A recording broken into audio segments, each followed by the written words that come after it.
বাংলাদেশ কি সত্যি 2030 বিশ্বকাপে খেলতে পারবে? কথাটা শুনতে অবিশ্বাস্য মনে হলেও বাস্তবে রূপ নেওয়ার কিছুটা সম্ভাবনা রয়েছে। চলুন দেখি সমীকরণ কি বলে। এশিয়া থেকে প্রায় 8টি দল সরাসরি বিশ্বকাপে যায়, আর একটি দল পায় প্লে অফের সুযোগ, অর্থাৎ 9টি দল বিশ্বকাপ খেলার সুযোগ পায় এশিয়া থেকে। কিন্তু প্রশ্ন হচ্ছে, বাংলাদেশের বর্তমান ফিফা র্যাঙ্কিং 181 নম্বর, যা তুলনামূলক অনেক দূরে। তাই বিশ্বকাপ 2030 খেলতে হলে সবার আগে র্যাঙ্কিং এবং বাছাই পর্বে একের পর এক বড় দলকে হারাতে হবে বাংলাদেশকে।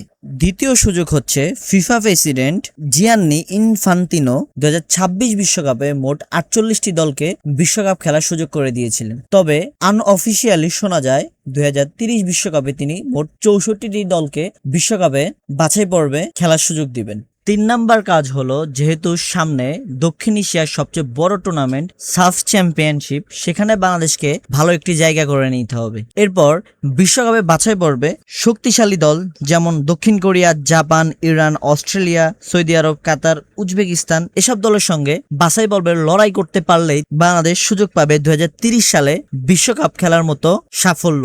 এখন আপনিই বলুন, আপনার মতে 2030 সালে বাংলাদেশ কি বিশ্বকাপ খেলার সুযোগ পাবে, নাকি সেটি 2034 বা 2038 পর্যন্ত গড়াতে পারে?